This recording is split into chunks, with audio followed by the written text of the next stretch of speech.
Jurgen, just before we talk about tomorrow's game, can I just get your thoughts on the possibility of the club being punished over fielding an ineligible, easy for me to say, swallow my words again, an ineligible player in the League Cup? I cannot say too much about it, to be honest. There are other people working on it in a moment.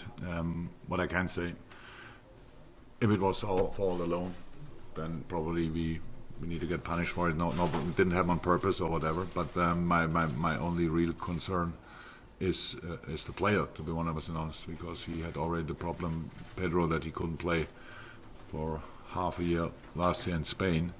And if it would not be allowed to play now, from now on until whenever it's sorted, that would be for me the biggest problem, to be honest. So, how's that? How it is in life? If we make a mistake, I'm not sure that we really made a mistake. But if, then it's like this. But the player should not be punished for that 100%. Is Alisson now ready to join in fully with your preparations? Is he going to train fully this week, or do you have to start thinking that he's going to have to wait until after the international break now? There are two opinions, obviously, about that. One is Ali's opinion, and the other is the medical department. So they are still a bit cautious. So we have to wait. I think then we should. Vinny, pass it to Ingrid, and then we'll go. Wait, and the medical department. Are you nervous? I thought you'd finished. Sorry, Yeah, always. So, by the way, yeah, I know.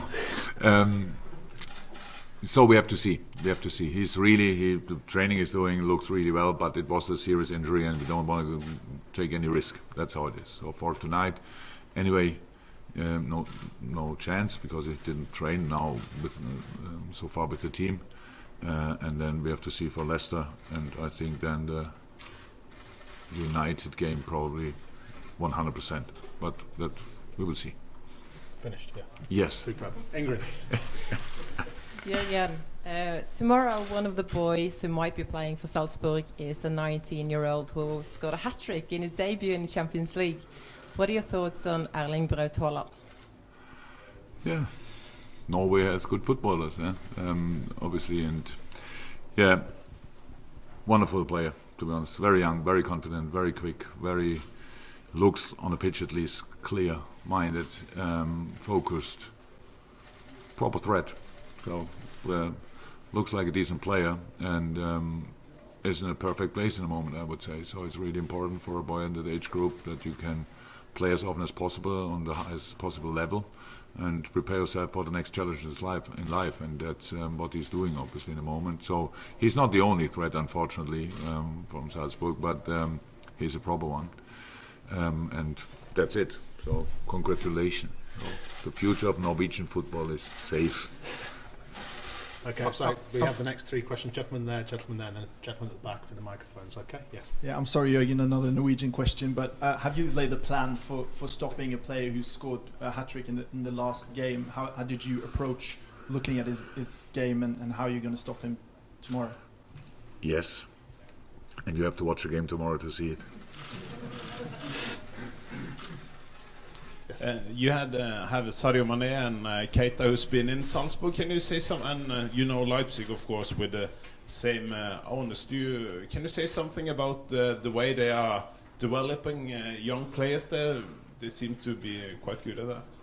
They're really good at that. So there are different reasons for it. The main reason probably is Ralf Rangnick, who started this whole project. It was a really smart decision from Mr. Mateschitz to employ Ralf Rangnick, because if you wanted to have somebody who is good in delivering that message, then they got the best one for it, 100%. Outstanding manager, outstanding sporting director. I don't know exactly which other role he had in the different clubs, but a lot of roles, and it's all based on him, obviously, and that's great. And then the recruitment stuff is just that the Austrian rule makes it a little bit easier to make transfers with these kind of players, because for us in England it's just not possible to get that early hand on these kind of players, which they all got. And it looks like, I think when they sold not sure if they sold him or only gave him to Leipzig. Naby Keita, for example, it looked like they have the next one already lined up. Similar players, stuff like this. So they look always prepared for these kind of things. That's really good. But of course, the different managers they had over the years changed the style of play a little bit. Marco Rose was for sure more influential in a way in possession. So played a different system. Was just different. Yes, still the philosophy of pressing, counter press was obvious, but with the ball it looked different. Now it's going back to the roots pretty much. It's a proper unit. It's a young, exciting team. It's full of power, full of excitement about opportunity to be part of that competition. Because who doesn't know it, but Salzburg had a quite what is it? It was a rather sad story with the qualifiers for the Champions League. They found every year a way not to get qualified, and it was really hard. This year they are involved, and you see that they enjoy that fact. And really strong, really good opponent, very well organized, and that's it.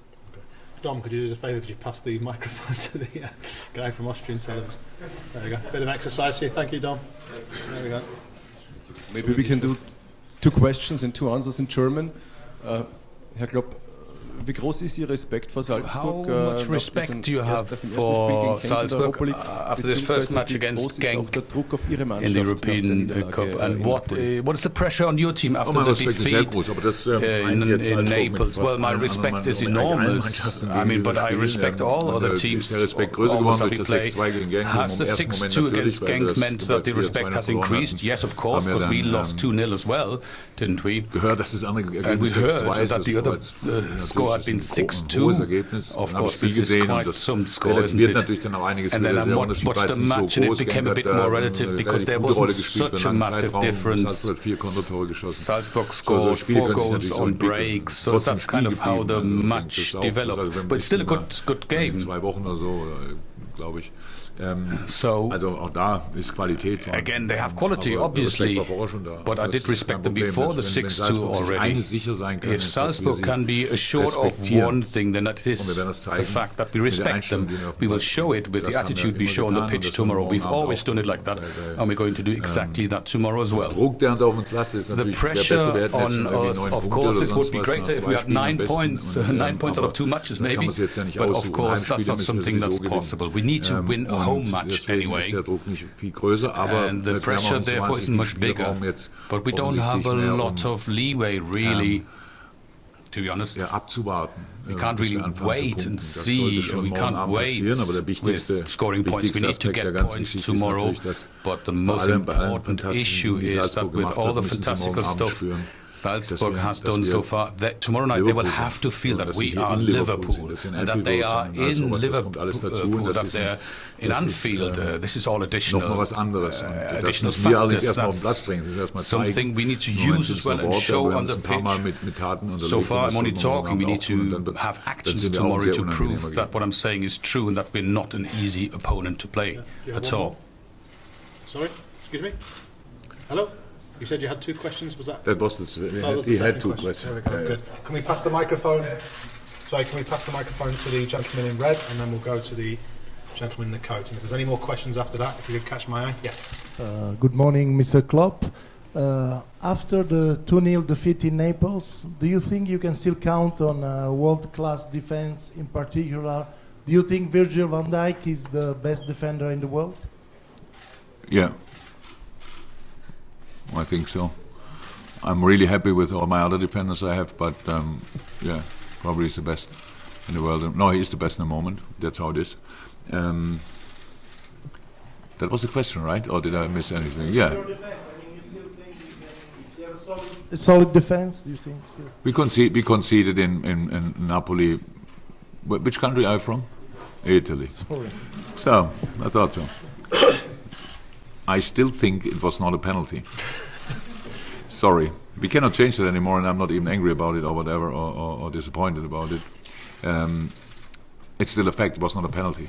So, and the second goal result we conceded because we conceded the first one. So it's not Napoli has to come to Liverpool again and stuff like this. So it's not decided yet. We don't feel that, but we lost the game. That's a fact as well. So, and we have to start winning, and we should not waste time. So that's it. We don't say we have not even a little bit of feeling that this game tomorrow is already halfway done. It's not. That's really, really tough, and they will surprise a lot of people tomorrow night and in the future as well.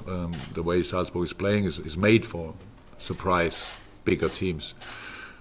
But if there's anybody in the world who knows most about the way they play, how they do, what they do, then it's probably me. I've followed the way for a long, long time. I had a similar idea when I started as a manager and stuff like this, so I know where the difficulties are. And I have a pretty good side as well, and we want to be, and that was always our target, we want to be the most uncomfortable opponent in world football. And if we are that tomorrow night, then it's not easy for Salzburg as well, and we should not forget that. Fantastic. Can we pass the microphone to the gentleman who's stood up in the coat there?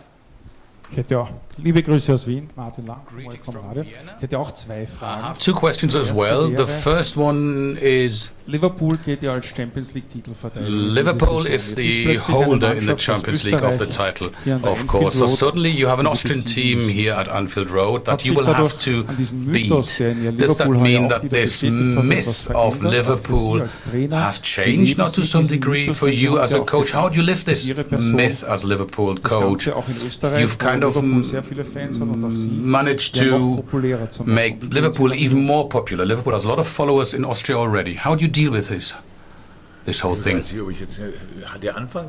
I'm not entirely sure whether I understood the question. Did the start of the question have to do anything with the end of the question? No, I'm just talking about the myth. How do you deal with that myth, this legend of Liverpool in your daily life? Has anything changed for you? Well, I'm from Germany. I'm from southern Germany. Actually, I have respect for Austrian sport. I do a bit of skiing and that already. So, as far as I remember, Austria has been great in terms of sports, winter sports. So you don't need to worry that I kind of underestimate Austrian football teams either. The legend, the myth of Liverpool, I'm not even sure. But I think Liverpool is a really great football club, end of. And with our home ground here, we can do a few things that not everybody apparently can do elsewhere on the planet. But then again, that's no guarantee. That means you still have to work very hard. You have to have a very positive approach, which is what we do. But we will never be the favorite in any match. We will always be the challenger, be it in terms of situations or opponents or whatever. We will always challenge, and this gives us the opportunity to exceed ourselves even in some situations. Whether necessary or not, the team has managed that time and again, and this is exactly what we'll want to do again tomorrow. It's got nothing to do with the good start to the Premier League or the defeat against Naples. It's to do with the competition, it's to do with respect for the opponent, it's with the fact that we're playing at home. We just want to experience the same positive experience over and over again. That is what tomorrow is about. Since Barcelona, the home match, we've not had a single European match at home. So it's taken 5 months to meet again, as it were. And I hope that is something we will feel tomorrow. You're someone who, in the technical area, can be quite emotional. So tomorrow you can speak German with a fellow coach. So what will that be like? No, I've actually calmed down over the years. If you watch the last match, I'm actually very relaxed in the technical area. I've aged a bit, I suppose. So that's probably why. I don't even talk that much. I shout to the players quite a lot, but that will not be in German, but in English. But if the Salzburg players speak English like their coach, they will probably understand what I shout. The problem is that my own players don't hear me a lot of the time, but that's something else. Final ones, Vinny. We can come back to you, but wait to Vinny O'Connell to finish the press conference. You need the microphone, Vinny. No, it's all right. It's just to check on. No, you need the microphone. Right. Yeah. Sorry. There we go. Vinny's in a really good shape. Just to check on Joel Matip and Shaqiri as well, Jurgen. How are they? Both not available for tomorrow night. With Shaq, I don't know 100%. Probably, yeah, we will see. Shaq will not be ready for tomorrow, but I don't know exactly how it looks in the moment, because he's still in the hands of the medical department. And with Joel, it was it's not a big one, but it's big enough that he's not available for tomorrow night. And we don't want to go any risk, and we don't have to take any risk, and that's why he will not be involved. Okay, Joel, okay for the weekend? Sorry? Okay for the weekend though, Joel? I don't know. We will see. Okay. Thanks, guys. Thank you very much. Welcome.